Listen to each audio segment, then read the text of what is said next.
إهداء إلى أنبادي سارة آل طارق. امسكوا يا الربع صفي والشعر ازهلوا معنا، هاتوا السيف ابو حدين ناوي لاعبه ودرا.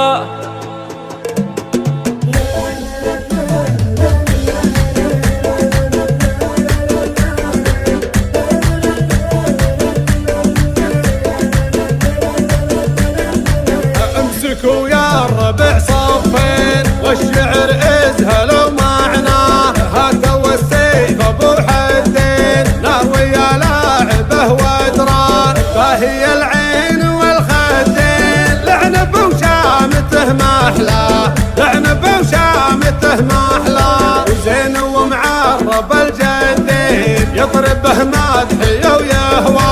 ربعه الليلة اللي قبارين من صخابرة النسب والجاه، من يبي قسمهم قسمين والله ان الحقه الاقصى، والله ان الحقه الاقصى.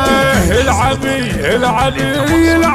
يا بنت شيخ شجاع النايلين، فخر بني صخبور لا شبت نارها. خلي القدرة تداعب سهم نمشي حسين دير صبر لا بدا شط في مضمارها. الله من بني عزايد والنعم فيهم من ماضي السنين، هم هلا التاريخ في سرها وجهارها، كل تاريخ السطر والشجاعة حاضرين، دق في كبد العدو لا طاقة مسمارها.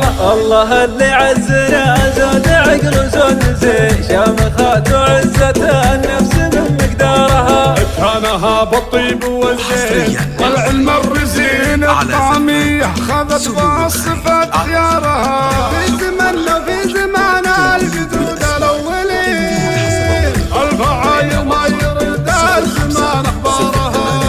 496 لباسة الجوخ والخافية بنت عزوة منها الأعادي تكب ديارها.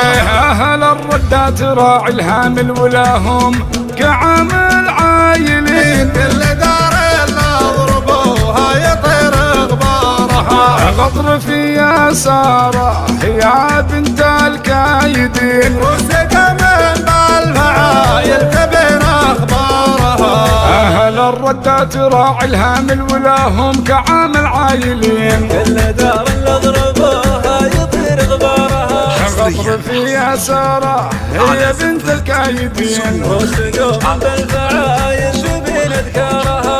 والله قافل مداس على مهلك يزين، كم عيون من زمان